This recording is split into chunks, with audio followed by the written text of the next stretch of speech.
So, good morning, ladies and gentlemen. I'm here to talk to you about GLP-1 in cardiovascular diabetology. Um, for some of you who might have been here yesterday, I spoke about the cardiovascular outcome trials with GLP-1 receptor agonists yesterday. So this is a slight change in focus from the outcome trials, and I'll be telling you about the kind of biology that is involved in the benefits that we see from GLP-1 receptor agonists. These are my disclosures. So the plausible reasons, I'm sure all of you will agree, are probably glycemia and weight gain, which all of us would agree are risk factors for cardiovascular disease. Recurrence of hypoglycemia brought about by various drugs, which has been discussed a little while back, high blood pressure, dyslipidemia, and toxic biomarkers, which are there in diabetes, mainly stemming from the adipose tissue, are probably the reasons why we get heart disease more frequently in patients with diabetes. Now, the first thing that I will address is the concept of hypoglycemia, weight, and good glycemic control. And I think in this seminal work by Bernard Zinman, in which he published in 2012, January, in Diabetes, Obesity, and Metabolism, there was a comparison of the various drugs that are used for the treatment of diabetes to achieve a clinically relevant composite outcome of an HbA1c of less than 7%, which is good glycemic control, without weight gain or hypoglycemia. So this is a meta-analysis, the highest level of evidence, and as you can well see, liraglutide in a dose of 1.8 milligram, around 40% of your patients will achieve this composite. 1.2 milligrams of liraglutide will also help, but about 30% will reach this composite. Exenatide, which is another GLP-1 receptor agonist, will help you to reach 25%.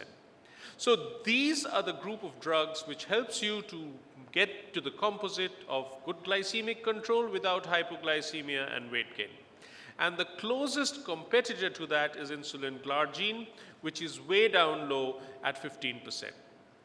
Gliptins, you would expect, would provide that kind of a benefit, but as you can see, gliptins do not provide that level of benefit when you compare with GLP-1 receptor agonists. So the first 3 points that I had addressed a little while back, which includes your glycemia, weight, and hypoglycemia, are very well addressed by GLP-1 receptor agonists. We move on to the CV aspects of disease, and we look at the GLP-1 receptor in the myocardium. The main area where GLP-1 receptors are present are in the sinoatrial node. Almost exclusively, that is, GLP-1 receptors are present out there. We also know for a fact that this is also expressed in the cardiomyocytes as well as on the arterial walls, and this might be the reason why we see the potential effect of GLP-1 on cardiovascular function. Being present on the sinoatrial node, we see a small but statistically non-significant increase in heart rate with all GLP-1 receptor agonists, whether it be exenatide, whether it be liraglutide, or whether it be the long-acting dulaglutide. Now, heart rate increase, as Dr. Godbole told you a little while back, is associated with worsening of cardiac outcomes. But it is well proven that you need to have a heart rate increase of more than 10 beats per minute to cause this kind of an adverse cardiovascular outcome. If your heart rate goes up by less than 10 beats per minute, it does not cause any kind of worsening of the cardiovascular outcome. And as you can see, the increase in heart rate is to the tune of 1 to 4 beats per minute. Now, we also have data comparing lixisenatide, which is a short-acting GLP-1 receptor agonist, and liraglutide, which is an intermediate-acting GLP-1 receptor agonist, and you find that the short-acting tends to increase the heart rate a little less than what you see from liraglutide. But this does not translate into anything of clinical significance. I thought I should show you this so that the picture remains clear about the heart rate. The other aspect is blood pressure, and there is very convincing meta-analysis data with the diamond very specifically on the left side of unity, showing that there is a distinct blood pressure advantage with GLP-1 receptor agonists when compared to any other modality of treatment that you might be using for the treatment of diabetes. You will all agree with me, ladies and gentlemen, that blood pressure reduction is a very important factor in improving cardiovascular outcomes in patients with diabetes. Now we come to the lipids, and I think probably the most important thing that we have today as far as reduction of cardiovascular outcomes, the most important data comes from lipids, and as we can see, there is a statistically significant improvement of total cholesterol, LDL cholesterol, and triglyceride that you get with liraglutide, and this is all across the lead trials that were done with liraglutide. You also see out here that drugs like rosiglitazone cause an increase in total cholesterol and LDL, and this has been shown from the record studies in the meta-analysis which showed an increased rate of myocardial infarction with rosiglitazone.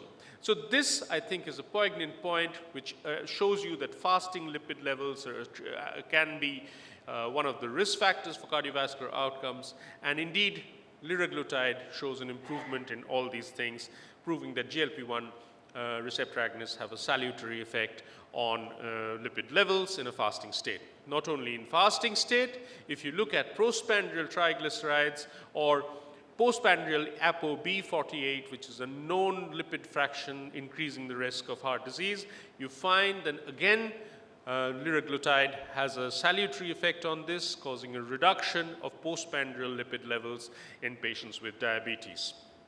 We move into the biomarkers, and as you know, PI1, BNP, and hsCRP are known markers for increasing heart disease.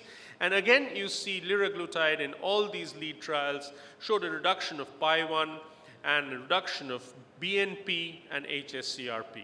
Not only that, if you look at the effects of GLP-1 on endothelial dysfunction, it reduces VAM expression, it increases nitric oxide synthetase activity and reduced intracellular adhesion expression in the aortic endothelium, and this is thought to be mediated through the GLP-1 receptors. So all these studies have showed a potential molecular benefit of protection by GLP-1R mediated benefit against endothelial dysfunction. So does this translate into any kind of in vitro benefit? And this is a beautiful paper showing the effects of liraglutide on reperfusion injury in patients with ST segment elevation myocardial infarction. Now remember, this is a study which is done in a laboratory setting, and it is done with intravenous liraglutide infusion. It is not subcutaneous liraglutide that we use in our clinical practice. And this picture very aptly shows you how they found the pictures through MRI, and you can see from the A part of the thing that this is area at risk assessment, and in the B part where the arrow points, you can see image used for final infarct size taken from a patient with a lesion in the LAD. Now, what did this study show? And you will see that this study showed you very impressively that through cardiac magnetic imaging, that if you infused an infusion of liraglutide, the amount of infarcted area was salvaged, and this was statistically significantly more than the control group, as was the final infarct mass, as well as the infarct size, and it led to an improvement in ejection fraction at 3 months. So you have evidence from cardiac MRI that if you infuse liraglutide into a patient who has had an acute myocardial infarction, you will improve their infarct size as well as improve their ejection fraction at the end of 2-3 months. But again, remember, this is IV liraglutide, and this has not been done with subcutaneous liraglutide yet. Now, to summarize the findings that we've told you about, that it works on the atria, increases the heart rate and reduces blood pressure, works on the coronary vasculature, which improves the blood flow in the blood cells, and it also works on the cardiac myocytes, the smooth muscle cells, where it improves glucose uptake and reduces oxidative stress. To summarize again all the effects that have been done, so you find that it works on myocardial metabolism by reducing glucagon and increasing insulin. It reduces circulating tags and also works on the kidney by increasing natriuresis and reducing blood volume. There is effect on the brain, which increases sympathetic nervous system activity, which works on the adipose kinds and reduces adipose tissue, in addition to reducing appetite and body weight. And it also works on the immune cells, which reduces inflammation, which we also know is a factor in causing heart disease. Now, all these translates into three kinds of benefits. One lot of benefits on the healthy heart, one lot on the ischemic heart, and one lot on the failing heart. In the failing heart, it improves glucose utilization with increased coronary flow, improves ejection fraction, and improves myocardial oxygen consumption. In the ischemic heart, it is improving glucose utilization while reducing fatty acid utilization. It reduces infarct size and improves ejection fraction. And also in a healthy heart, it continues to have all these effects remaining with improvement of coronary flow, but it does cause an increase in heart rate. So this translates into what benefits. And we had the MACE from all the GLP-1 receptor trials. This is before the CVOTs were conducted. And if you see that, if you compare with the comparators, GLP-1 receptors agonists were safe as far as MACE is concerned. But if you compared with placebo, there was a statistically significant improvement in the usage of GLP-1 receptor agonists in as much as MACE events were concerned. Now, naturally, with this kind of data and the FDA mandate, CVOT was conducted, and I think the main CVOT will be the LEADER trial. But you need to remember that the Exendin-4 backbone has had a few studies done with lixisenatide once daily and exenatide LAR once weekly. And you've also got data with all the GLP-1 receptor agonists from the human GLP-1 backbone, including albiglutide, dulaglutide, semaglutide, and liraglutide. Now, the LEADER trial is the most important of this because it showed an improvement of time to MACE by 13%, which was statistically significant, and this was driven by a reduction of cardiovascular death. Now, for the first time, we have drugs which are reducing death. Anti-diabetics reducing death. These are the first and second groups of drugs, including SGLT2 inhibitors, which are impacting the lifespan of a patient with diabetes, not only due to cardiovascular death, but also reduction of death from any cause. And this has led to the regulatory authorities licensing it for the use of reduction of cardiovascular death in patients with high cardiovascular risk. Meta-analysis of all the studies put together shows that it reduces MI and stroke and reduces cardiovascular death, though it has no impact on heart failure. And this has confirmed that this is the ideal drug to use in patients who have atherosclerotic cardiovascular disease, reducing MI and stroke, the biggest killers in the world from diabetes, and also reduces death.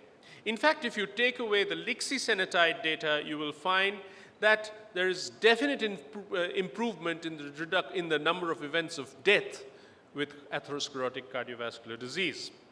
Not surprisingly, the cardiologists have taken cognizance of this, and they have come up with this beautiful protocol which addresses this in full detail, showing that if you have somebody with heart disease, you know that the patient is at high risk or at very high risk, your first line therapy, if you think it is heart failure, is more likely to be SGLT2 inhibitor. But if you think this patient has atherosclerotic cardiovascular disease, your best bet is to go for a GLP-1 receptor agonist to actually reduce the events of heart attack, stroke, and most importantly, a reduction in the number of deaths with patients with type 2 diabetes. Thank you, ladies and gentlemen.